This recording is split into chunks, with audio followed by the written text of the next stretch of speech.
Hello, and welcome to episode number 523 of the Nutrition Diva podcast. I'm your host, Monica Reinagel, and today we're talking about quinine and tonic water. Can tonic water help you with leg cramps or ward off malaria? We'll find out. Nutrition Diva listener Sherry wrote in this week with a great question. She wrote, "Is there anything about quinine that makes it worth drinking in the form of tonic water? I know some older people who are convinced that it helps with neurological issues. Does it have side effects, or is it fairly benign even if it's ingested daily?" Quinine is a bitter chemical that's extracted from the bark of the cinchona tree.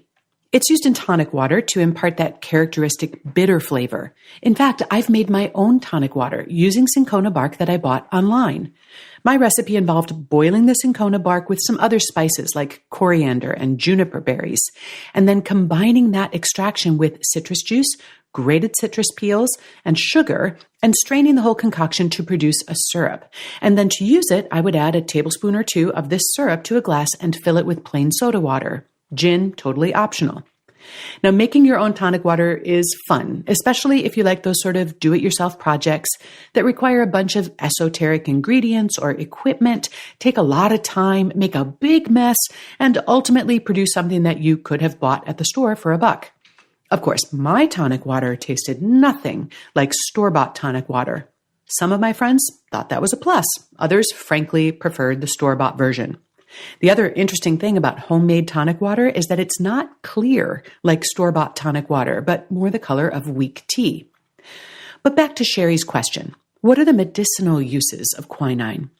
In addition to being used as a flavoring agent, quinine from cinchona bark can also be used as an effective treatment for malaria. Quinine is a prescription anti-malarial medication that contains quinine sulfate from cinchona bark. However, as more effective drugs have been developed, quinine is no longer the first-line treatment for malaria. It's basically used only in cases where no other drugs are available or in areas that have developed strains of malaria that are resistant to the first-line drugs, and it's also sometimes used to treat malaria in pregnant women. Cinchona bark contains another closely related compound called quinidine. It has some of the same medicinal benefits as quinine, such as fighting malaria. However, it tends to have more serious side effects, so it's not widely used. There is some ongoing research involving quinidine to treat certain rare neurological conditions, but the toxicity remains a real issue. Quinine also has gained a reputation as a treatment for restless leg syndrome and nighttime leg cramps, and many physicians have prescribed Quinine, which is really for malaria, to patients who suffer from leg cramps. However, the FDA has issued a warning against this off-label use of quinine-containing medications. The FDA recommends against the use of quinine-containing medications for leg cramps.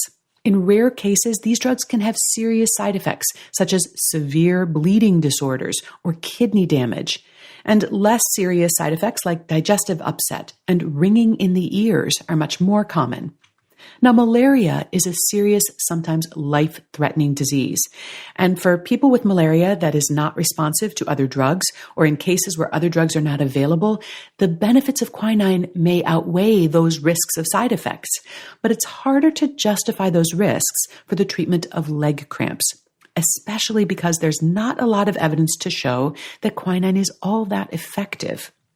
Now, there's also some folk wisdom that drinking a glass of tonic water before bedtime will reduce nighttime leg cramps, but this is very unlikely to have any benefit, simply because the amount of quinine that you'd get from drinking tonic water is far too small to have any pharmacological effects.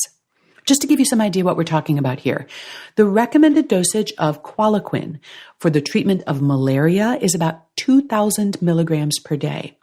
The typical dose for off-label treatment of leg cramps, which the FDA does not prohibit but does recommend against, is 200 to 500 milligrams per day, so quite a bit less. But the amount of quinine that you'd get from 8 ounces of tonic water is about 20 milligrams. Now, my homemade tonic water probably contained more quinine than store-bought tonic water, but it still probably has less than 50 milligrams. My point is that tonic water, even the homemade stuff, is unlikely to contain enough quinine to cause any side effects. However, it also doesn't contain enough quinine to produce any medical benefits. And there is one final thing to take into consideration, and that is the amount of sugar in tonic water. 8 ounces or a quarter liter of tonic water contains about 20 grams of added sugars. To give you a frame of reference, the recommended guideline for added sugars is 25 grams or less. So 1 little glass of tonic water uses up almost your entire allowance for the day. One advantage to the homemade stuff is that you can use a little bit less syrup and reduce the sugar content that way. And you could do the same thing by diluting store-bought tonic water with plain club soda. Either way, though, the quinine is purely for flavor. Thanks for your question, Sherry. If you have a question or a comment for me, you can call the Nutrition Diva listener line at 443-961-6206. I always love to hear from you. And I really appreciated this message from Liz. Hi there, Monica. This is Liz Weisnick. I am a registered dietitian in the Seattle area, and I just wanted to leave you a message on your hotline because I absolutely love your podcast. You are extremely eloquent, 100% accurate, and just a joy to listen to. As a registered dietitian myself, I find myself nodding along to you all the time, and I go to you first when I want to explain a complex finding or situation to some of my clients. So thank you for all the work that you do. I absolutely love your podcast, and I pass it on to others. So keep on keeping on. Thanks so much for that, Liz. I really appreciate it. And by the way, if you are also a nutrition or a fitness professional or a wellness coach, we have a fun opportunity for you to perhaps appear on the Nutrition Diva podcast and win a free registration to the Idea World Nutrition and Behavior Change Summit this June in Anaheim, California, where I will also be presenting. And you can find out more about that contest at bit.ly/Idea World Contest. Also, my colleague Brock Armstrong, who hosts the Get Fit Guy podcast, and I have put together a free 7-day coaching program on losing the dieter's mindset. If you'd like to participate in the Way Less Mindset Reset, you can sign up by going to wayless.life/reset. That's wayless.life/reset.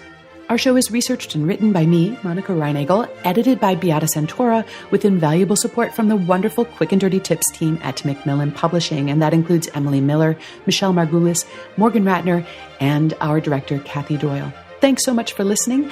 I'll see you next week. Take care.